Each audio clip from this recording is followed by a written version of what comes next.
में आप सभी का स्वागत है। और अब हम बात करने वाले हैं ऑनलाइन चीज़ों से जुड़ी हुई और ख़ास तौर से ऑनलाइन दवाइयों की। अगर मैं बात करना चाहूँ, हर चीज़ ऑनलाइन हो गई है, इतनी ज़िंदगी को हमने आसान बना लिया है। ऑनलाइन दवाओं की अगर बात करें तो इस वक्त ऑनलाइन दवाओं की जो खरीद का कारोबार है वो बूम पर है। हर रोज़ सस्ती दवाएं और बड़े डिस्काउंट के चक्कर में लोग इस ऑनलाइन दवा मंगवाने के इसमें फंस जाते हैं। कहीं ना कहीं उसके पीछे लालच भी कह सकते हैं। ये पूरी गुत्थी हम सुलझाएंगे।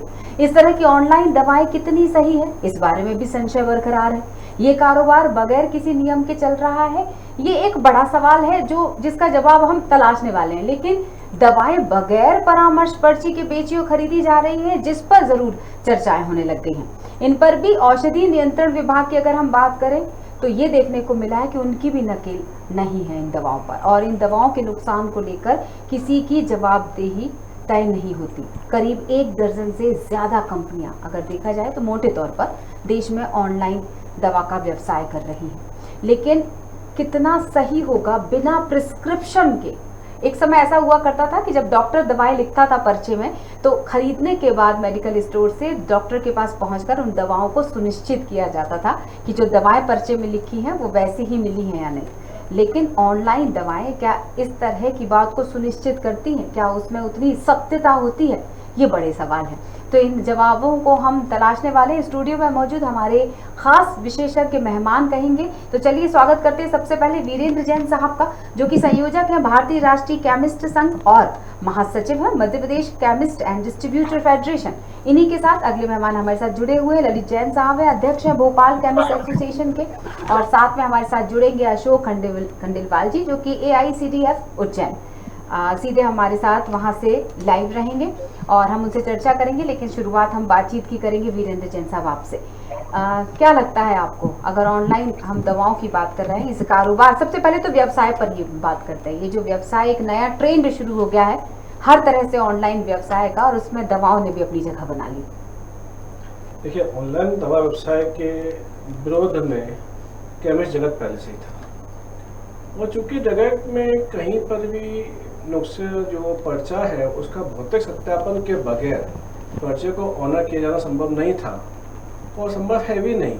इसलिए ऑनलाइन दवा का विक्रय तो अभी तक लोग विरोध भी कर रहे थे और नीति और विधि संगत भी नहीं है।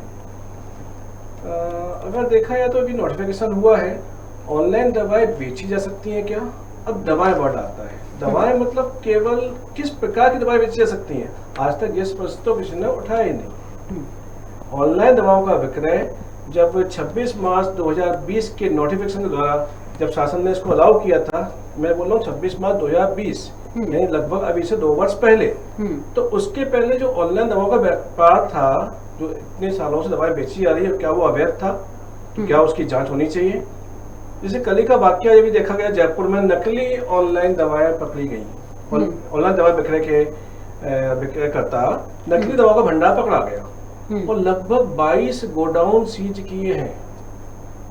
तो ऐसे समय में ऑनलाइन दवाओं का विक्रय कितना उचित है, कितना जनता को नुकसान करेगा ये, और मरीज कितना ठगा जाएगा इन चीजों से, इस पर कंट्रोल तो अभी नहीं है, ना ही हो सकता है अभी।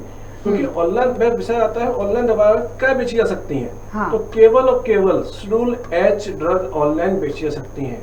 अब दवाएं तो हम लोग जानते हैं। हाँ। दवाओं में कैटेगराइज करना, हाँ। शेड्यूल H क्या होती है, शेड्यूल H1 क्या होती है।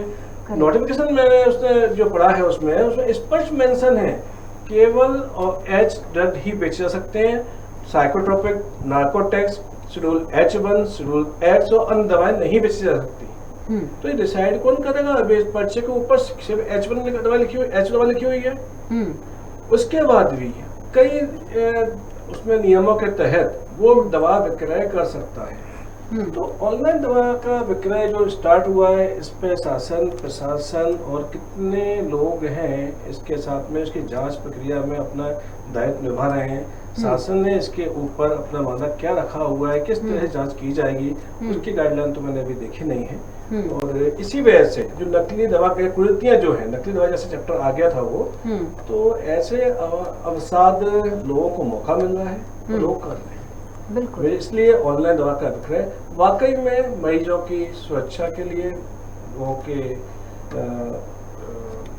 लोगों के लिए और मरीजों के स्वास्थ्य के लिए बहुत घातक, बहुत बड़ा खतरा है। बिल्कुल, मतलब सस्ते के चक्कर में सेहत से खिलवाड़ हो रहा है ललित जी। जी नहीं, सस्ते के चक्कर में लोगों ने अभी इस बात पर ध्यान नहीं दिया है कि ऑनलाइन बिजनेस जब शुरू हुआ तो डिफरेंट सेक्टर्स में हुआ।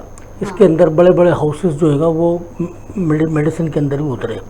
उनकी उतरने के बाद जो उसके बुरे पक्ष होंगे वो सामने आने शुरू हुए और वो इतने ज़्यादा हो गए कि उसमें नशे की दवाएं घरों में पहुंचने लगी, कंट्रोल ख़त्म हो गया। एक पर्चा जो आज से 4 साल पुराना है उसको उन्होंने ऑनलाइन पे अपलोड किया और दवा मंगा ली। वो डॉक्टर ने उनको 1 महीने के लिए लिखी थी, वो उसको रेगुलर उसका करना है, जबकि डॉक्टर ने मना करा हो कि इस दवा को आगे अपने को नहीं लेना है। तो ये जो भौतिक सत्यापन वाली बात है, ये होना बहुत ज़रूरी है कि पेशेंट आपके सामने खड़ा हो और पर्चा आपकी टेबल पर रखा हो। ये अगर नहीं होगा तो ये तकलीफ का कारण बनेगा और आने वाले समय में इससे निकलने वाली कितनी बुराइयाँ होंगी। आपको याद दिला दूँ, आज से लगभग 2 साल पहले भोपाल में और पूरे ऑल इंडिया लेवल पर ऑनलाइन के विरोध में हड़ताल भी हो चुकी है। तो आम केमिस्ट इसके बिल्कुल फेवर में नहीं है। उसमें बिजनेस का लालच नहीं है। मेन बात यह थी कि कस्टमर को गलत चीज़ नहीं पहुंचे और उसको सही दवा मिले। सारा फोकस इस बात पर हैगा, इसलिए हड़ताल करी गई थी कि ऑनलाइन बिजनेस आप बाकी चीज़ें बेच लीजिए, जीन्स अगर कभी 19 आ जाएगी तो कोई दिक्कत नहीं है, लेकिन दवा में गलत चीज़ आएगी तो तकलीफ होगी। बिल्कुल सही बात है। अब सत्यापन की आपने बात की है, तो सत्यापन किस तरह से किया जा सकता है, जो इसका तरीका, हालांकि ये जो जिस उद्देश्य से शुरू किया गया होगा ये ऑनलाइन बिजनेस, दवाओं के पॉइंट ऑफ व्यू से पूछ रही हूँ मैं, वो गलत तो नहीं होगा, उद्देश्य तो सही होगा कि तमाम वो दवाइयाँ जिसके लिए लोग भटकते हैं वो उन तक चल कर आ जाए दवाई, इसलिए ऑनलाइन बिजनेस शुरू किया होगा। लेकिन उस उद्देश्य की पूर्ति तो हो नहीं पा रही। देखा गया है कि अगर डायबिटिक कोई व्यक्ति है और उसने वो दवाएं मंगाई और वो नकली दवा उस तक पहुंच गई है, वो तो ये सोच के खा रहा है कि मुझ पर ये दवा असर करने वाली है, लेकिन खाने के बाद असर तो हो नहीं रही। और बीमारी ऐसी है कि अगर तुरंत दवाई नहीं खाई और अगर असर नहीं किया तो उस दवा का बेअसर होना उसके लिए घातक हो सकता है। आपने बहुत अच्छी बात उठाई कि अगर दवा अगर नकली है तो केमिस्ट से अगर वो लेगा तो उससे जाकर वो ट्रैप कर सकता है, उससे बात कर सकता है कि मेरे को इस दवा का फायदा नहीं हुआ। ऑनलाइन में जब उसका कॉन्ट्रैक्ट ही नहीं होता है तो वो अपनी शिकायत कैसे दर्ज करेगा? तो और जो आदमी डेलिबरेटली कोई काम गलत कर रहा है वो उससे दूरी बना के रखेगा। तो ये सोचना पड़ेगा। जैसे वीरेन भाई ने बताया कि जयपुर के अंदर एक जखीरा पकड़ाया है, वो इतना बड़ा जखीरा है, उसमें ब्लड प्रेशर की दवाएं पकड़ाएंगी, ये पकड़ाया है, तो एक आदमी के साथ आप मतलब ये this is the hard crime. और इसमें कंट्रोल करना चाहिए सरकारों को। नियम बने हुए हैं लेकिन नियम को फॉलो अप कैसे करते हैं वो इम्पोर्टेंट हैगा। और ऑनलाइन के विषय में सरकार को दोबारा चिंतन की आवश्यकता है कि हमको इसमें हिंदुस्तान में अभी नहीं लाना है, और लाना है तो उसकी क्या नॉर्म्स रहेंगी, उसकी क्या लिमिटेशंस रहेंगी, दिस इज आइडिया। बिल्कुल, नियम क्या होने चाहिए, Exactly. तरीके क्या होने चाहिए। 2-3 नियम को याद कर पाता हूँ उसके बीच में। उसमें एक पहली लाइन लिखी हुई थी कि प्रेस्क्रिप्शन जो है डॉक्टर जो जारी किया हुआ प्रेस्क्रिप्शन, उसी क्रम नोटिफिकेशन होगा, उसी क्रम में एक कंडीशन दी हुई है।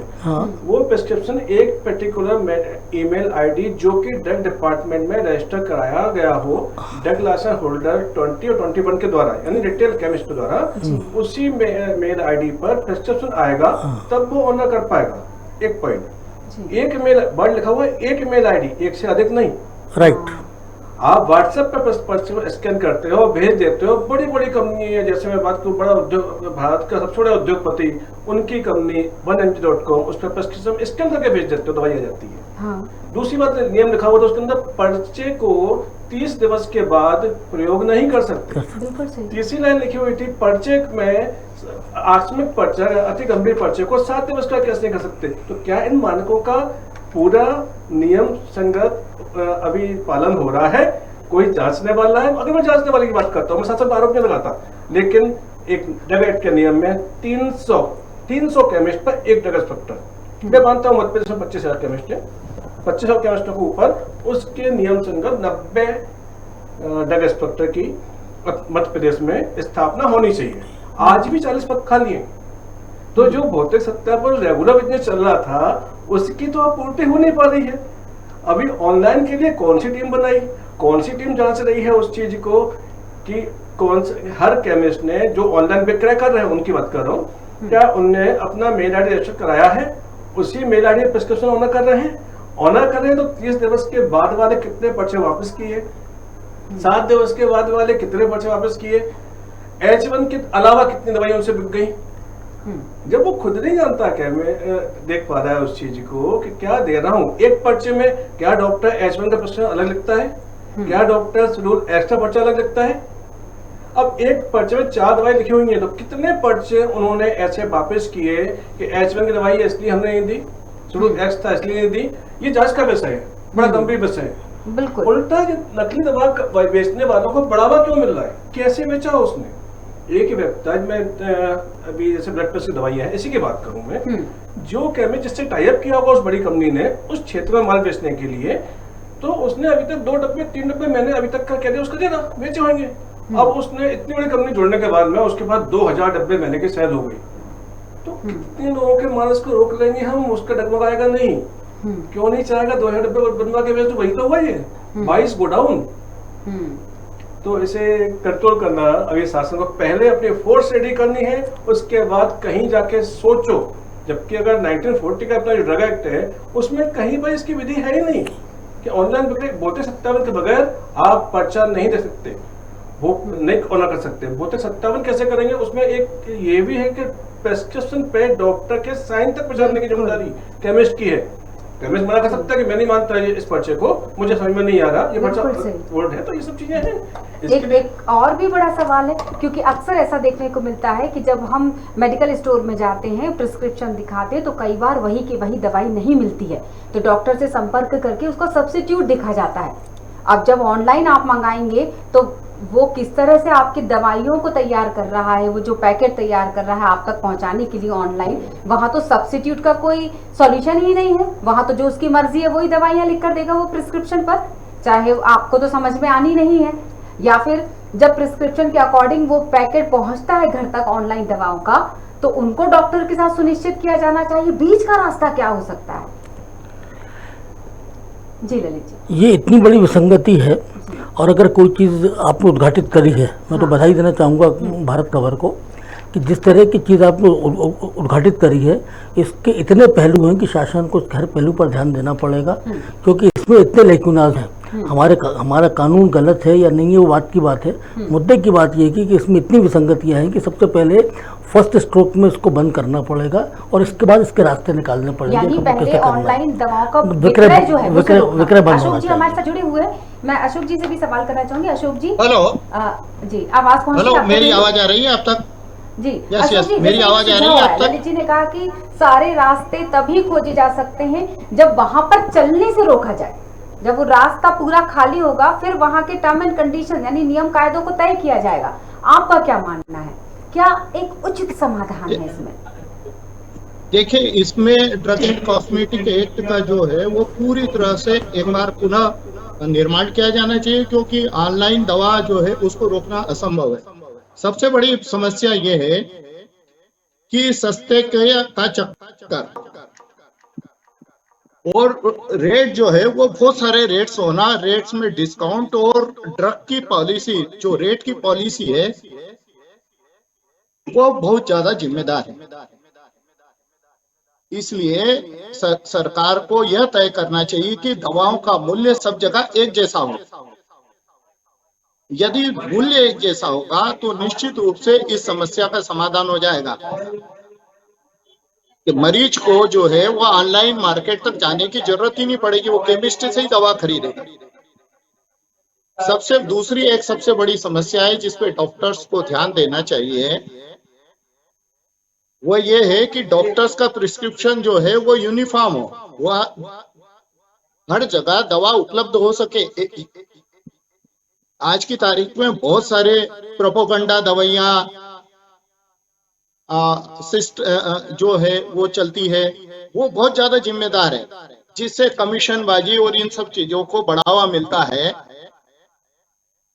और ये जो है ये समस्याएं बहुत ज्यादा बढ़ रही है। तो एक यूनिफॉर्म जो है ड्रग पॉलिसी बनाया जाना बहुत ज्यादा जरूरी है।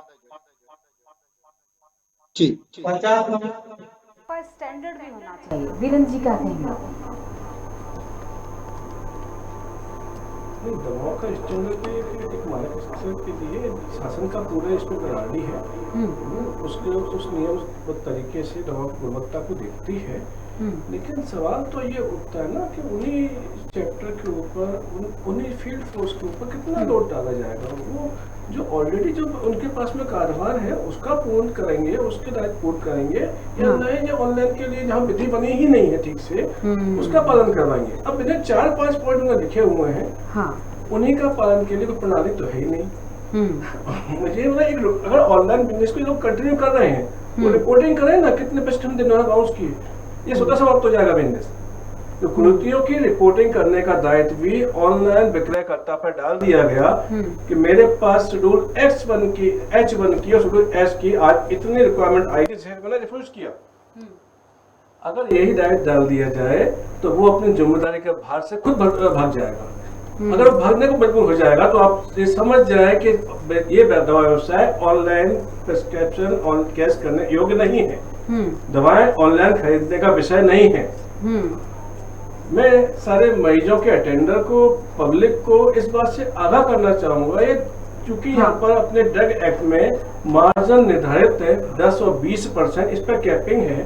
शासन ने ऑलरेडी मार्जिन निर्धारित कर रखा है। शासन का फॉर्म नंबर 5 होता है किसी भी दवाई को बनाने के पहले या मार्केट में लॉन्च करने के पहले उसकी एक प्रणाली में उसकी रूपरेखा हमें देना पड़ती है। इतना मार्जिन है, इतनी कॉस्टिंग आई है, मार्केटिंग एक्सपेंस ये होगा, एक्सपायरी के बाद हमारे खर्चे ये आएंगे, इसलिए हम इसके इतनी हवा पे रख रहे हैं। सही। और होलसेल का मार्जिन, रिटेलर का मार्जिन उसमें फिक्स है। उसके बाद इस सस्ता 30% कहाँ से आ गया, कैसे दे पाते हैं, क्या शासन नहीं सोच पा रहा? पब्लिक तो अबोध है उसमें, क्योंकि पब्लिक हर चीज के नॉलेज नहीं है। शासन प्रशासन से लेके, और अगर मान लो इतना एक्स्ट्रा मार्जिन है, कन्वेंस करने को आता है कि हम कंपनी बल्क में माल खरीदते हैं, दवाओं को बल्क में खरीदने पे इतना डिस्काउंट होता है, तो हमारी NPP national pharmaceutical pricing authority एक बड़ी संस्था है गवर्नमेंट की, वो कैपिंग करती है, रेट निर्धारित करती है, मूल्य निर्धारित करती है, डायरेक्ट प्राइस कंट्रोल ऑर्डर है वो मूल्य निर्धारित करती है। तो क्या हम सतह मान रहे हैं कि हमारे डिपार्टमेंट तो एक मिनट चुप हो रही है, तो मूल्य का निर्धारण नहीं कर पा रहे, बल्क खरीदने सस्ती मिल जाती है, तो कहीं ना कहीं ठगा जा रहा है लोगों को। ऑनलाइन के माध्यम से लोगों को लालच देके इस प्रलोभन में लोगों की जान से खिलवाड़ किया जा रहा है। दवा ऑनलाइन विक्रय का चैप्टर नहीं है, समझे जाने सभी लोग, ये शासन समझे, इसको तुरंत प्रभाव से बंद किया जाना चाहिए। यानी कि ये कि जागरूकता की बेहद जरूरत है, क्योंकि जब भी कोई भी काम किया जाता है, अगर सरकार की जिम्मेदारियों की हम बात करना चाहें तो तमाम अभियान चलते हैं, तमाम कैंपेन चलाया जाता है, तो ऑनलाइन दवा को लेकर जागरूकता क्यों नहीं?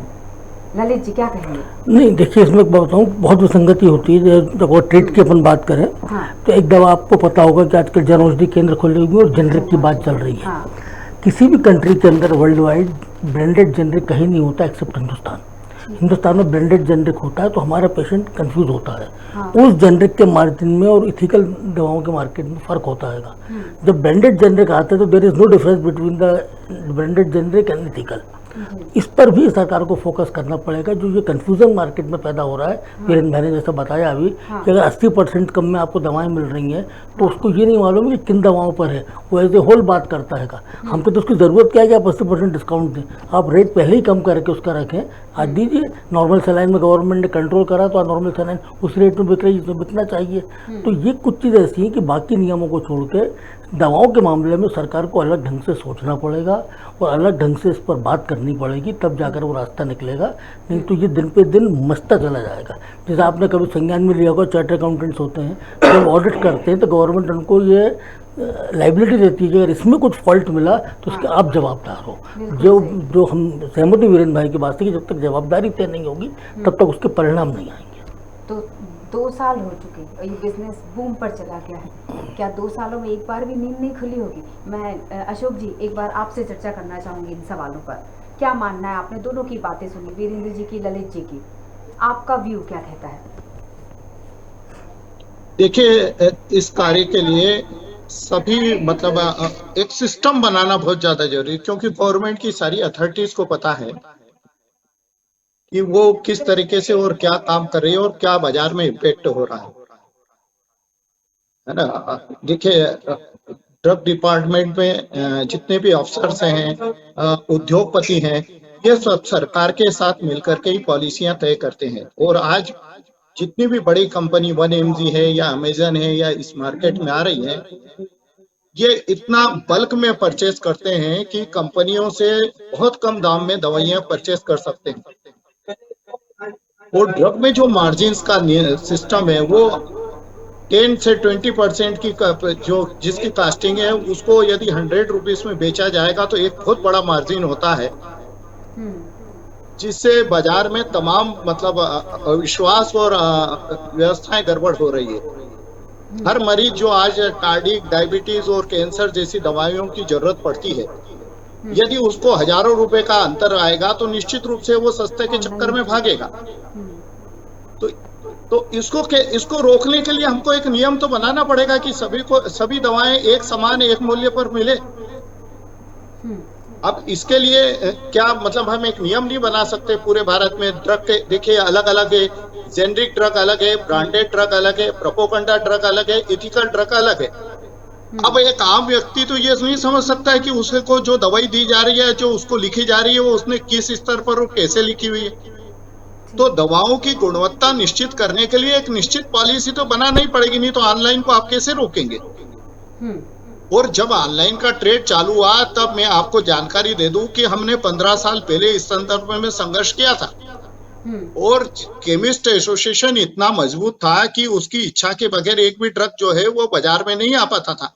पर केमिस्ट एसोसिएशन ने ही शुरुआत कर दी इस संदर्भ में कि उन्होंने ही खुद ने मतलब ऑनलाइन का एक सिस्टम चालू करा कि ये बताया। तो ये जो रास्ता जो बताया, ये रास्ता आज इतना खतरनाक हो गया कि उसमें आम ट्रेडर्स तो दूर हो गया और बड़े बड़े उद्योगपति, इंडस्ट्रियलिस्ट शामिल हो गए। इस पर जब तक सरकार और पब्लिक और सबको मिलकर के काम करना पड़ेगा, कोई एक व्यक्ति काम करेगा तो इसमें समस्या का समाधान नहीं हो सकता। जी अशोक जी, मैं इस सवाल का जवाब वीरेंद्र जी आपसे लेना चाहूंगी। क्या ऐसा नहीं हो सकता, जैसे मैं एक सामान्य से उदाहरण से समझना चाहूंगी सवाल का जवाब आपसे, जब कोई डाक आती थी तो पोस्ट ऑफिस में यानी एक जगह इकट्ठी हो जाया करती थी, वहां से डिस्ट्रीब्यूशन शुरू होता था। क्या कोई ऐसा विभाग नहीं तय किया जा सकता कि वहां सारी ऑनलाइन दवाइयां आए, वहां से उसके मानकों को सुनिश्चित किया जाए, मतलब उनको वहां से आकलन किया जाए उसके सही और गलत का, फिर डिस्ट्रीब्यूशन हो? क्या कुछ बीच के रास्ते में ये कड़ी जुड़ सकती है? नहीं, ये शायद कैसे भी पॉसिबल नहीं है। हाँ। क्योंकि जिस जगह दवाओं का स्टॉक भंडारण किया जाएगा उस जगह लाइसेंस चाहिए। चलिए प्रीमियम लाइसेंस आ भी जाएगा, किसी ने 10 कैप्सूल मंगाए हैं, 10 कैप्सूल 2 कैप्सूल काट के उसको लैब में भेजेंगे, फिर उस तक इम्पॉसिबल सी चीज है वो। दवाओं का मानक उसके मैन्युफैक्चर के बाद में, विक्रय के पूर्व उसके लैब में टेस्टिंग के बाद ही दवाइयाँ बेची जाती हैं, टेस्ट होता है। लेकिन बात मैं अशोक जी के 1% से फिर उसका उत्तर निकालता हूँ। दवाओं पर 80% का मार्जिन, जैसे अशोक जी ने बताया, तो ये मार्जिन कहाँ से आ गया? जब नेशनल फार्मास्यूटिकल प्राइसिंग अथॉरिटी अपना काम बहुत अच्छे से करती है, तो 10% होलसेलर को 20% रिटेलर से ज़्यादा मार्जिन ही देती, किसी को अलाउड ही नहीं करती, तो फिर वो 80% मार्जिन आया कहाँ से? तो क्या अशोक जी प्रशिक्षण लगा रहे हैं उन शासकीय संस्थाओं के ऊपर? ऐसा नहीं है, वो सच बोल रहे हैं कि इतना मार्जिन लोग करने देती हैं। बल्क में दवाई खरीदी कैसे करते हैं? क्या dog committee and deputy control order वो अपना दायित्व का निर्वाह कर रहे हैं? अगर वो भी कर रहे हैं तो मार्जिन आया कहाँ से, मैन्युफैक्चर दिया कहाँ से? इसके लिए हमारे सरकारी इतनी बड़ी बड़ी एजेंसियां हैं कि बहुत सारा मार्जिन नहीं मिल पाए, लोग अपने हक से ज्यादा ना कमा पाए, मरीजों को लूट ना पाए कोई। ये करोड़ों अरबों रुपए खर्च करने के बाद जो शासन ने सेंट्रल गवर्नमेंट ने एजेंसियां बना रखी हैं, उसके बाद भी मार्जिन मिल रहा है, तो प्रश्न उठता है उन बड़े उद्योगपतियों के प्रति जो मैन्युफैक्चर करता है, और वो मैन्युफैक्चर करता जब अपना प्राइस निर्धारण करते वक्त फॉर्म 5 सबमिट करते हैं और अपने लंबे चौड़े खर्चे दिखाकर MRP अप्रूव कराते हैं, तो अप्रूव करता सेंट्रल डिपार्टमेंट जो है वो क्या है, मार्जिन क्यों क्रिएट हो रहा है? तो जरूरत है सिस्टम को सुधारने की। ये ऑनलाइन के नाम पर अगर मान लो मार्जिन ही है तो डुप्लीकेट क्यों बन रही है? वहां पर ये बहुत बड़े घराने, भारत के उद्योगों के बहुत बड़े घराने जो संगठित होकर सारा व्यापार कैप्चर करके एक हाथ में रखें। भाई रखो, ट्रेड तो आप खत्म कर ही रहे हो, दूसरे वाले हमारे शरीर से मत खेलो, लोगों के जीवन से मत खेलो, इस ट्रेड को कैप्चर मत करो। आज कैप्चर करके कल ब्लैकमेल करोगे, जो कर रहे हो अभी आप, फिर आप उसमें प्राइस करते वक्त भी आप कंट्रोल कर लोगे। आज मैं एक छोटे से बड़े होलसेलर डिपार्टमेंट की बात करूँ जो भोपाल में ही है, प्राइस के नाम से कुछ वर्ड के साथ में, तो वो अपने प्रोडक्ट प्रोडक्ट बेचते हैं मैक्सिमम बीज। इसकी बजाय सिमिलर प्रोडक्ट ये लेके जाओ और गृहिणियाँ लेके भी जाती हैं, व्यापारी लेके भी जाते हैं, उससे नुकसान कुछ होने वाला नहीं है। कुछ गुणवत्ता थोड़ी सी कम ज़्यादा हो, कुछ नहीं होने वाला, लेकिन दवाइयों के साथ हमारे जीवन से मत खेलो। ये 150 करोड़ का देश है, इसे संभालना मुश्किल हो जाएगा अगर ये किसी ऐसे ब्लैक मनी के हाथ में चला गया। तो हम इस व्यापार को, दवाओं के व्यापार का एक केंद्रीकरण नहीं कर सकते और ना ही शासन को होने देना चाहिए। आज इतने बड़ा जनरल ड्रग स्टोर, इतने बड़े सस्ती औषधि की दवाई के जो दुकान है, जो शॉप है, जो हर हॉस्पिटल के अंदर होती है, उसे देश के सबसे बड़े उद्योगपति ने परचेस कर लिया उस कंपनी को। तो सरकारी संस्थाओं के अंदर एक फार्मेसी के नाम से होने वाली दुकानें एक इतने बड़े उद्योगपति के हाथ में है।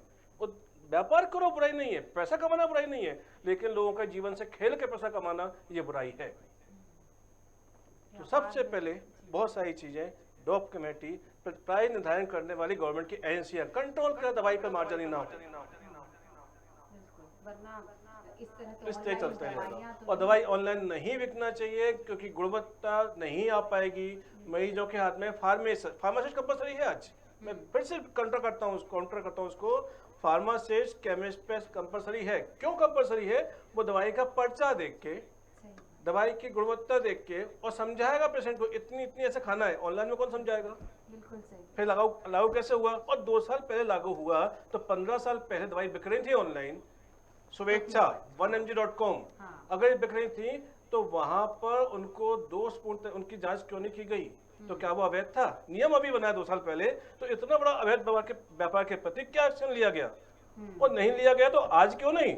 मैं तो कह रहा हूँ आज डिसाइड करें। आज ये प्रश्न मैंने उठाया है कि आपके चैनल के माध्यम से, तो इस चैनल के माध्यम से बात आगे जाना चाहिए।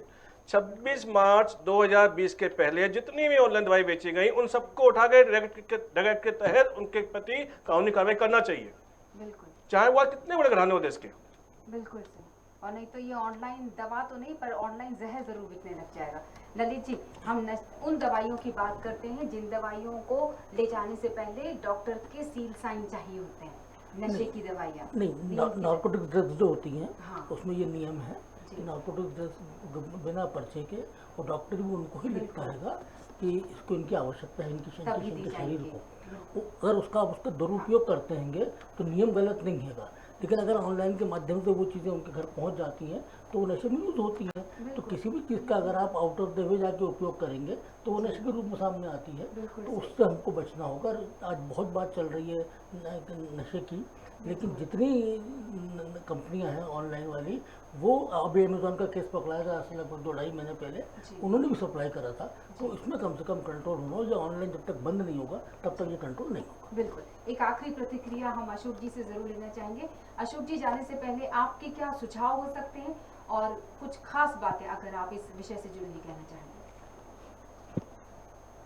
देखिए, सबसे पहले तो यही है कि ऑनलाइन दवा व्यापार पर पूर्णतः प्रतिबंध लगना चाहिए, और दूसरा प्रमुख है कि पूरे देश में एक मूल्य एक दवा नीति लागू होना चाहिए। कहीं पर भी कस्टमर जाए, उसको एक जैसे यदि मूल्य मिलेगा तो उसका दवाओं के प्रति विश्वास पैदा होगा, गुणवत्ता भी मिलेगी और सर्विस अच्छी मिलेगी। तीसरा, ड्रग एंड कॉस्मेटिक एक्ट में पूरी तरह से इस तरीके से बनाया जाए कि उसमें जो भ्रांतियां हैं और जो अलग अलग तरह के ब्रांड्स और अलग अलग तरह की नीति और अलग अलग तरीके से भ्रामक स्थितियां निर्मित हो रही है, इसको पूरी तरह से कंट्रोल किया जाए। आप देखिए, सरकार ने एक योजना पढ़ाई, प्रधानमंत्री जन औषधि योजना, पर फिर भी वो आज जितने भी स्टोर्स यदि देखेंगे तो वहां पर भी कोई खरीदने वाला नहीं मिलता। तो कहीं ना कहीं सरकार खुद अपनी नीतियों में अपने जो प्लान्स ला रहे हैं वो भी ऑनलाइन के कारण फेल हो रहे हैं। तो इस संदर्भ में बहुत गंभीरता से सोचना पड़ेगा, और एक ऐसी नीति, और इसका सबसे बड़ा प्रभाव क्या हो रहा मालूम है? ऑनलाइन वाले यदि आज जिस तरीके से दवा भेज रहे हैं, तो डिस्ट्रीब्यूशन का जो चैनल है पूरे देश में, अगले 5-10 साल में डिस्ट्रीब्यूशन का नेटवर्क खत्म हो जाएगा। आज देश में गांव के छोटे छोटे गांव में जो केमिस्ट जो दवाएं बेच रहे हैं, कल ने उनको मार्जिन ही नहीं मिलेगा, क्योंकि एक्सपायरी, ब्रेकेज और तमाम ऐसी व्यवस्थाएं रहती है जब उसको सर्वाइव करना मुश्किल हो पाएगा। यदि वो सर्वाइव नहीं करेगा तो दवा की दुकानें जो आज गांव-गांव में छोटे-छोटे नगरों में पहुंच रही है, जो दवाएं की उपलब्धता हो रही है, जो गरीब है उसको दवाएं मिल रही है, यदि अगले 5-10 साल में देखोगे तो ये सारा बाजार ऑनलाइन वालों के हाथ में होगा और लगभग 25%, 75% दवा दुकानें बंद होने वाली स्थिति में हो जाएगा। और यदि 25% दवा दुकानें रह गई तो सोचिए कि देश की स्वास्थ्य का क्या होगा।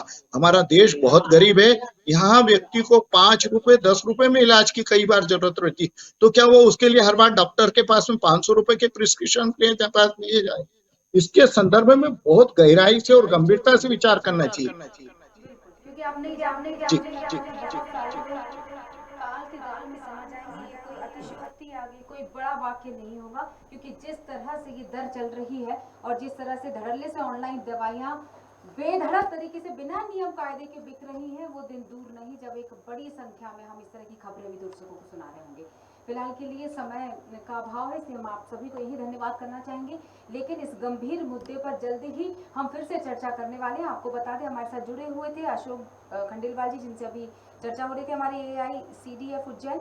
खासतौर से विशेष दो मेहमान जो स्टूडियो में हमारे साथ मौजूद थे, वीरेंद्र जैन साहब और संयोजक भारतीय राष्ट्रीय केमिस्ट संघ के एवं महासचिव Madhya Pradesh chemist and distributor federation, साथ में जुड़े हुए ललित जैन, अध्यक्ष भोपाल केमिस्ट एसोसिएशन। इन दोनों के साथ चर्चा, इन तीनों के साथ जो चर्चा है उसके साथ ये निकल कर आता है कि अगर आप भी ऑनलाइन दवाई मंगा रहे हैं ना, तो सावधान हो जाइए, सतर्क हो जाइए, सस्ते के चक्कर में सेहत से खिलवाड़ मत कीजिए। फिलहाल के लिए इतना ही। जुड़ी रही खबर भारत के साथ। नमस्कार।